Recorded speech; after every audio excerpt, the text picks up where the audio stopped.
आदाब। सलाम टीवी देख रहे हैं आप और आपके साथ मैं हूं आपकी मेजबान इरम खान। सलाम टीवी की ये खास पेशकश देख रहे हैं आप जिसका नाम है सलाम का सफर। ये खास पेशकश हम आपके लिए लेकर आए हैं जिसमें मुख्तलिफ शहरों की रिवायात, उसकी तारीख के बारे में तफसील से आपको बताएंगे। तरक्की और बदलाव की बढ़ती रफ्तार के साथ मुल्क के ज्यादातर शहर नए और पुराने हिस्सों में बंट चुके हैं और जब हम इस बारे में सोचें तो सबसे पहले हमारे जहन में शायद नाम आता है दिल्ली का, क्योंकि जहां एक तरफ नई दिल्ली का तस्वुर दिमाग में उजागर होता है, बड़ी जदीद इमारतें, तेजी से तरक्की करता शहर, वहीं पुरानी दिल्ली की तारीखी इमारतें, यहाँ के पुराने मकान, यहाँ का जायका, यहाँ का रहन सहन, यहाँ की कदीम चीजें हम सभी के दिलों पर राज करती हैं। न सिर्फ हिंदुस्तानी बल्कि पूरी दुनिया से सयाह यहाँ आकर इस खूबसूरती का लुत्फ उठाना चाहते हैं। यही वजह है कि हम इस खास पेशकश को आपके लिए लेकर आए हैं ताकि पुरानी दिल्ली की तारीख से जुड़े कुछ अनसुने, कुछ सुने किस्से आपको सुनाएं, जिसके जरिए हमारी अजीम विरासत को आने वाली नस्लों तक पहुंचाने का काम करें। क्योंकि दिल्ली के इस पुराने हिस्से ने दिल्ली की सकाफत को आकार देने में एक अहम किरदार अदा किया। तो इस प्रोग्राम सलाम के सफर में आपको आज पुरानी दिल्ली के सफर पर लिए चलते हैं। आज के दौर में इस इलाके को तो अपने कई बार देखा होगा। हम आपको उस तारीख का दीदार कराएंगे जहां से दिल्ली के सफर की शुरुआत हुई थी। पुरानी दिल्ली की बुनियाद मुगल बादशाह शाहजहां ने 1639 में रखी थी और उस वक्त इसे शाहजहानाबाद कहा जाता था। इस शहर ने मुगलों के लिए एक अहम मरकज का काम किया और मुगल खानदान की आखिरी रिवायत तक ये मुगलों की दारुल हुकूमत भी रही। दिलचस्प बात यह है कि शाहजहां ने 1638 से लेकर 1649 तक इसकी तामीर एक दीवार वाले शहर के तौर पर कराई। जी हाँ, दिलचस्प है ना। यही दिल्ली जिसे आप जानते हैं, एक जमाने में ये एक दीवार वाला शहर हुआ करता था। शुरुआत में दीवारों से घिरा ये शहर एक चौथाई दायरे में फैला गोले के आकार वाला एक शहर था, जिसमें दीवार की पूरी लंबाई में 14 दरवाजे थे। वो दरवाजे आज भी दिल्ली की सड़कों पर आप देखते होंगे, लेकिन शायद ही हमारे जहन में आमतौर पर यह ख्याल आया होगा कि आखिर ये दरवाजे सड़कों के बीच में मौजूद क्यों हैं। हम बताते हैं आपको। दिल्ली की सड़कों की जब बात होती है तो आपने देखा या सुना होगा नाम जैसे कि निगमबोध गेट, कश्मीरी गेट, मोरी गेट, अजमेरी गेट और भी कई ऐसे दरवाजे। ये उस दीवार के दरवाजे हुआ करते थे जिससे उस दौर के लोग रियासते शाहजहानाबाद में दाखिल हुआ करते थे। इनकी खास बात यह है कि मुगल दौर में रात के वक्त ये सभी दरवाजे बंद रहते थे। हालांकि आज आप पाएंगे कि दरवाजे अभी भी खड़े हुए हैं, बस दीवार गिर गई है। तफसील से इन दरवाजों के बारे में एक एक करके आपको बताते हैं। पहला दरवाजा दिल्ली गेट। दिल्ली के दरियागंज में मौजूद दिल्ली गेट एक तारीखी गेट है। इसकी तामीर, जैसा कि मैंने बताया, मुगल बादशाह शाहजहां ने 1638 में कराई थी। इसकी तामीर में लाल बलुआ पत्थरों का इस्तेमाल किया गया था। कहते हैं कि इस गेट को शहर की घेराबंदी के लिए बनाया गया था। दूसरा गेट लाहौरी गेट। यह गेट दिल्ली का एक फेमस गेट है जो लाल किले का दरवाजा है। कहते हैं कि इस गेट का नाम लाहौरी इसलिए रखा गया क्योंकि यह गेट लाहौर जो पाकिस्तान में है उसकी डायरेक्शन में खुला करता था और उस वक्त लाहौरी गेट दिल्ली और पाकिस्तान के बीच कारोबार का मेन रास्ता भी हुआ करता था। तीसरा gate Ajmeri gate. Ajmeri gate को मुगल बादशाह शाहजहां के जरिए साल 1644 में बनवाया गया था। कहते हैं कि इसका नाम अजमेरी गेट इसलिए पड़ा क्योंकि ये अजमेर की तरफ खुलता है और अजमेर उस दौरान मुगलों के लिए एक मजहबी और सकाफती मरकज था। चौथा गेट जिसके बारे में आपने सुना होगा, कश्मीरी गेट। कश्मीरी गेट दिल्ली का सबसे फेमस गेट है जो पुरानी दिल्ली की तारीखी दीवार का एक दरवाजा है। इसकी तामीर साल 1835 में हुई। कहते हैं कि इसका नाम कश्मीरी गेट इसलिए पड़ा क्योंकि ये कश्मीर जाने वाली सड़क की शुरुआत में था। आज कश्मीरी गेट का इलाका दिल्ली का बिजनेस और फैशन हब बन चुका है।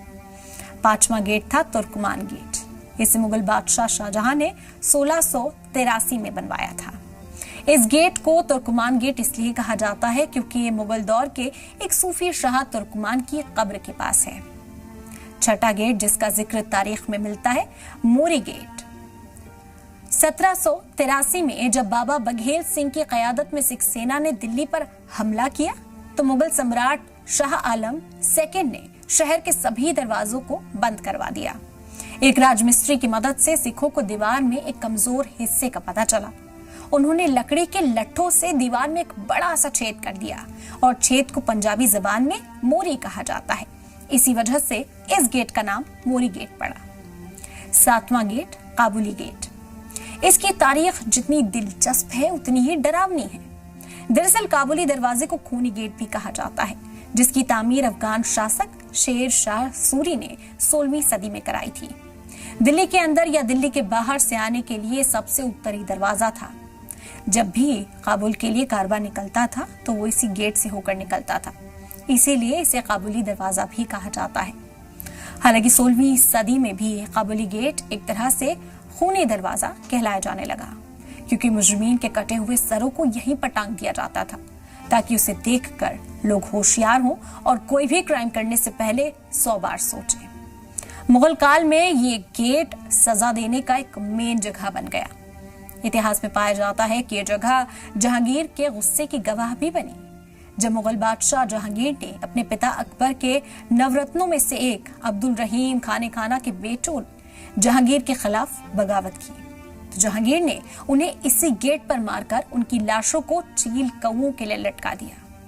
वहीं औरंगजेब ने अपने भाई दारा शिकोह को मारने के बाद उसका सर काटकर भी इसी दरवाजे की बुर्ज पर लटका दिया था, ताकि पूरी दिल्ली देख सके कि अब सुल्तान कौन है। यहाँ तमाम दरवाजे सिक्योरिटी के लिए बनवाए गए थे। कई हिस्टोरियंस बताते हैं कि शहर के चारों तरफ खाई थी और सूरज डूबते ही ये सारे दरवाजे बंद कर दिए जाते थे। मोरी गेट की तरफ से यमुना से पानी लिया जाता था और पूरे शहर का चक्कर लगाकर राजघाट दरवाजे के पास दोबारा यमुना में गिर जाता था।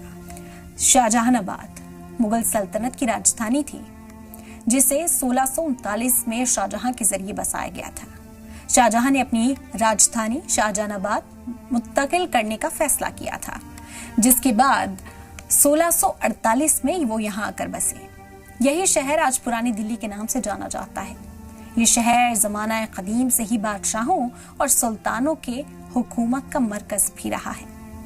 ये इलाका मरकज में होने के साथ साथ चारों तरफ से महफूज और कारोबार के एतबार से बेहद अहम था। यहाँ कई मजहबी बुजुर्गों का मकाम भी था, जिसे खास तौर से 22 ख्वाजा की चौखट के नाम से जाना जाता है। शाहजहानाबाद के आर्किटेक्चर में यमुना किनारे किला मुबारक यानी कि लाल किला, जामा मस्जिद और मेन बाजार चांदनी चौक शहर में शामिल थे।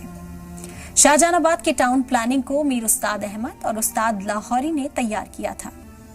कुछ हिस्टोरियंस का मानना है कि आबादी ज्यादा होने की वजह से शाहजहां ने अपनी सल्तनत की दारुल हुकूमत आगरा से दिल्ली मुंतकिल की थी। वहीं दूसरी तरफ कई तारीखदां कहते हैं कि मुगल सम्राट शाहजहां की ख्वाहिश थी कि मुगल इतिहास में एक नया बाब जोड़ा जाए, इसीलिए शाहजहां ने अपने से पहले के बादशाहों की तरह यमुना नदी के किनारे शाहजहानाबाद नाम के शहर की तामीर कराई थी। लाल किला के बारे में बात करते हैं। वैसे तो तकरीबन पूरा मुगल दौर अपने आप में अनोखे फन, कदीम, सकाफत और अमीर विरासत के लिए जाना जाता है, लेकिन तारीख में मौजूद शाहजहां का दौर इस मामले में अलग ही पहचान रखता है। शाहजहानाबाद में भी इस फन की बेहतरीन मिसालें पाई जाती हैं। अब हम तफसील से उन्हीं की बात करते हैं। सबसे पहले शाहजहानाबाद की खूबसूरती और रौनक को बढ़ाने वाली इमारत जो दुनिया भर में आज तक मशहूर है, लाल किला। तामीर के दौरान लाल किले को मिट्टी की दीवारों से घेरा गया था। बहुत ज्यादा बारिश की वजह से ये दीवार 1650 में ढह गई थी, जिसके बाद आपने 26वें दौरे हुकूमत के दौरान शाहजहां ने लाल किला की दीवार की तामीर पत्थर से करानी शुरू की, जो कश्मीरी गेट से शुरू होकर मोरी गेट पर खत्म होती थी, जिसके बीच में 11 बड़े दरवाजे लगाए गए थे, जिनका भी मैंने जिक्र किया। 1658 में एक दूसरा दरवाजा तुर्कमान गेट भी जोड़ा गया। वहीं किले में 11 बुर्ज यानी कि मीनारे और 4 दरवाजे थे।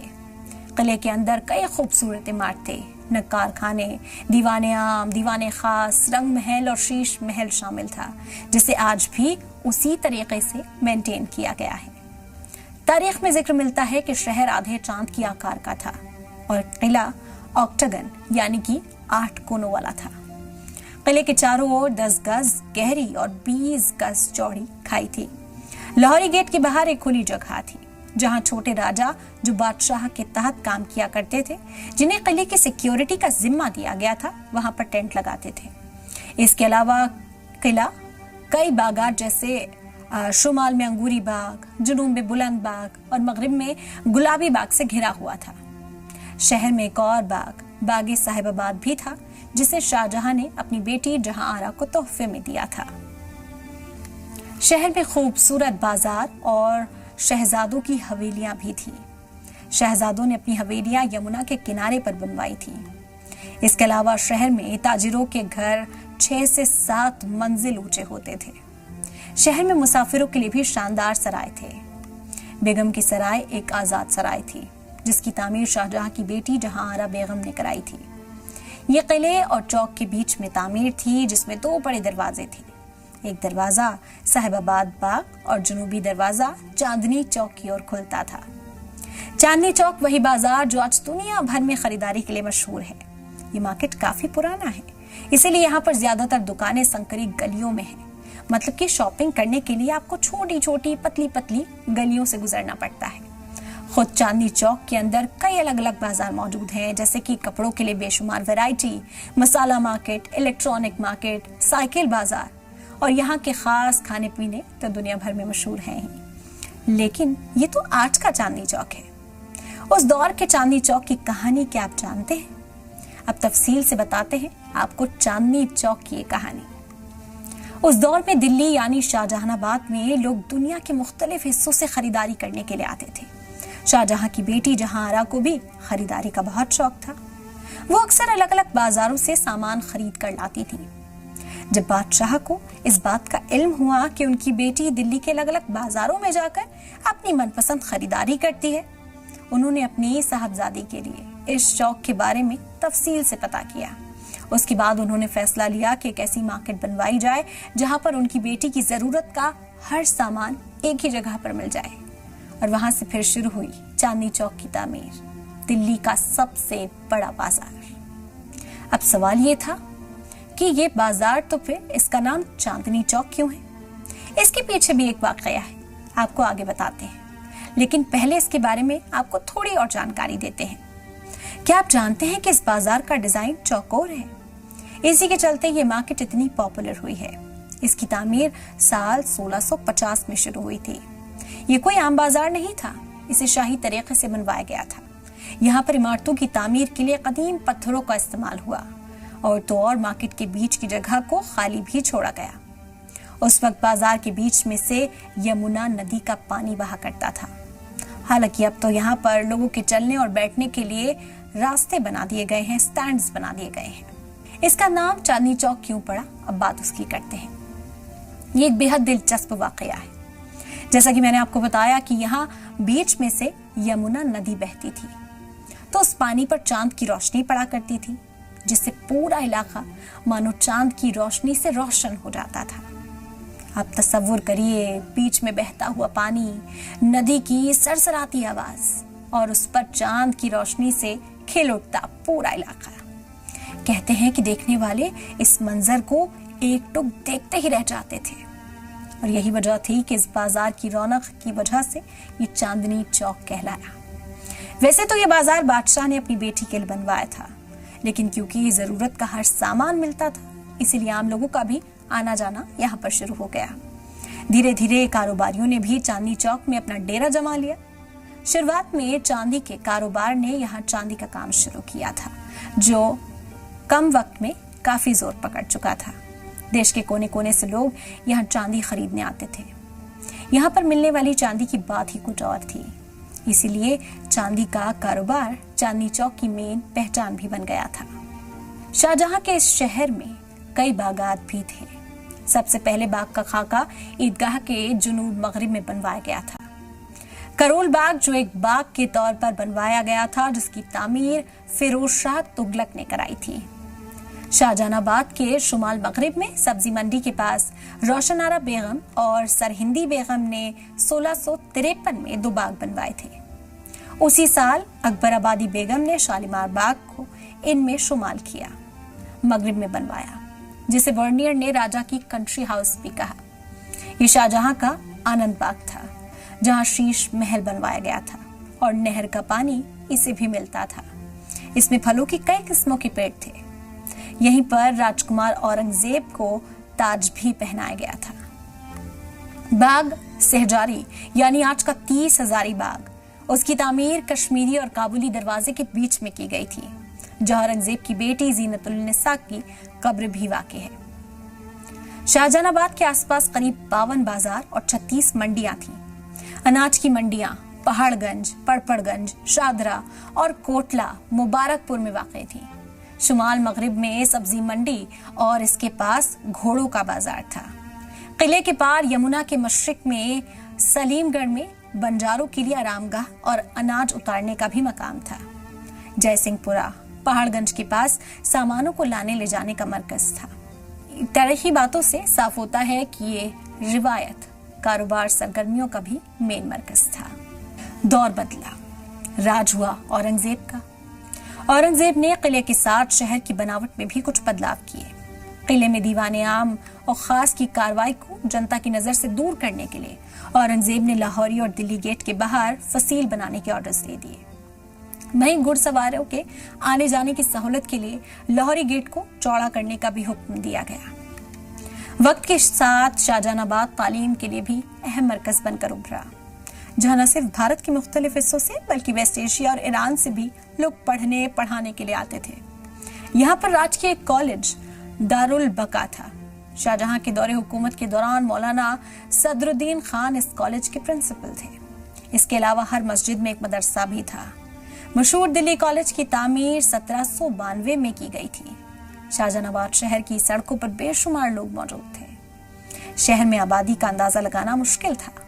लगभग सभी यूरोपीय मुसाफिर और फारसी तारीखदां ने भी यहाँ की बेशुमार आबादी के बारे में तस्करा किया है। तारीख में साली कम्बो ने शाहजहानाबाद की तुलना बगदाद से की, जबकि बर्नियर ने इसके आकार की तुलना पेरिस से की।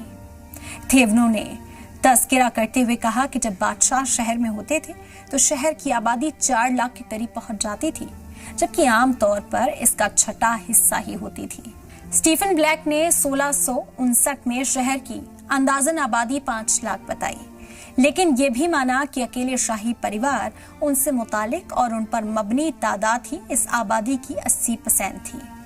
भले ही राज मुगलों का था, लेकिन मुआशरे में सभी मजाहिब की बराबर हिस्सेदारी नजर आती थी। 1850 में एमिली मेटकॉफ के लेख के मुताबिक दिल्ली में लगभग 246 मस्जिदें, 147 हिंदू मंदिर थे और 23,462 घर मौजूद थे। अब बात दिल्ली की मशहूर जामा मस्जिद की करते हैं, जो दुनिया भर में लोगों की बेहतरीन पसंद है। ये हिंदुस्तान की सबसे बड़ी मस्जिदों में से एक है। मौका ईद, बकरीद या रमजान का हो या कोई भी आम दिन, लोगों की ख्वाहिश होती है कि वो दिल्ली की जामा मस्जिद में आकर नमाज अदा कर सके। मजहबी अकीदा रखने वाले लोगों के अलावा यहाँ सयाह भी बड़ी तादाद में पहुंचते हैं, जो उसकी खूबसूरती और शानदार बनावट को देखकर भौचक के रह जाते हैं। जामा मस्जिद का असल नाम मस्जिद जहानुमा है। ये मस्जिद शाही और आम दोनों तरह के लोगों के लिए बनवाई गई थी। ये मस्जिद एक ऊंचे चबूतरे पर बनी है, जिस पर चढ़ने के लिए सीढ़ियां बनी हुई हैं। मस्जिद के चारों ओर 4 मंजिला मीनारे और लाल बलुआ पत्थर की धारियों वाले 3 गुंबद हैं। इस मस्जिद में फूलदार डिजाइन की मेहराब भी बनी हुई है। मस्जिद के अंदर पत्थर के टुकड़ों से सजा हुआ है एक बड़ा सहन। आंगन के तीनों ओर एंट्री एग्जिट गेट्स हैं। ये मस्जिद मुगल कारीगरी का एक ऐसा बेजोड़ नमूना है, जहां पत्थर की मजबूती और रूहानी सुकून एक साथ महसूस होता है। इसकी खूबसूरती इसके लाल बलुआ पत्थर और सफेद संगमरमर के शानदार मेल में झलकती है, जो ढलते सूरज की रोशनी में सोने की तरह चमक उठती है। इसके बड़े गुंबद और आसमान को छूती मीनारें न सिर्फ इंजीनियरिंग का कमाल है, बल्कि सदियों की तारीख भी गवाह है। ये मस्जिद दुनिया भर में अपनी अजीम तामीर के लिए मशहूर है, जिसके आंगन में एक साथ 25,000 लोग इबादत कर सकते हैं। यहाँ की सबसे बड़ी खूबी इसका रूहानी माहौल है। एक तरफ पुरानी दिल्ली का शोर शराबा है, तो दूसरी तरफ मस्जिद की सीढ़ियां चढ़ते ही मिलने वाला बेशुमार सुकून, जो हर सैलानी और इबादत गुजार का दिल जीत लेती है। कहा जाता है कि जामा मस्जिद में मौजूद वजूखाना महज पानी का एक हौज नहीं, बल्कि इस अजीम इबादतगाह के दिल में बसने वाली तहारत और पाकीज़गी की एक रूहानी अलामत है। सफेद संगमरमर से तराशे गए इस हौज में जब फव्वारे लरजते हुए पानी की धार बिखेरते हैं तो नमाजियों के दिलों पर एक अजीब सा सुकून और इत्मीनान उतर आता है। यहाँ वजू करते हुए इंसान न सिर्फ अपने जिस्म को पाक करता है बल्कि अपनी रूह को भी एक नई ताजगी और नूर से भर लेता है। इस शानदार मस्जिद की तामीर से जुड़ी एक दिलनशी रिवायत भी बयां की जाती है। कहा जाता है कि बादशाह शाहजहां के दिल में एक ऐसी मस्जिद तामीर कराने की ख्वाहिश थी जो अपनी मिसाल आप हो। रिवायतों के मुताबिक एक रात उन्हें ख्वाब में इस रूहानी मस्जिद का नक्शा दिखाई दिया। उसके बाद उन्होंने इरादा किया कि वो दुनिया में इसे कायम करना चाहते हैं। इस इल्हाम और रूहानी रहनुमाई के तहत मस्जिद जहानुमा की बुनियाद रखी गई ताकि ये क़यामत तक इस्लाम की अजमत और मोहब्बत रसूल सल्लल्लाहु अलैहि वसल्लम की याद को जिंदा रखे। आज भी जामा मस्जिद अपने वक़ार, खूबसूरती और रूहानियत के साथ लाखों दिलों को अपनी तरफ खींचती है और हर आने वाला यहाँ एक अनोखा सुकून भरी कैफियत महसूस करता है। इसके अलावा शाहजहानाबाद इस तारीख में खास जिक्र मुमताज महल का भी मिलता है। किले में इस शाही चैम्बर का नाम शाहजहां की प्यारी बेगम मुमताज के नाम पर रखा गया था। अपने शानदार दौर में यह शाही हरम का हिस्सा था और इस छोटे रंग महल के नाम से भी जाना जाता था। इसके अंदर 6 चैम्बर्स हैं। दीवारों और सतूनों का निचला हिस्सा संगमरमर से तैयार किया गया है। शाहजहानाबाद की तारीख में खास महल भी शामिल है। ये बादशाह का निजी महल था। इसे दीवाने खास भी कहा जाता है। ये बादशाह के जरिए खास दरबारियों और मेहमानों से चर्चा के लिए निजी मुलाकात के कमरे के तौर पर इस्तेमाल किया जाता था। इस एरिया का इस्तेमाल बादशाह के जरिए निजी इबादत के लिए भी किया जाता था।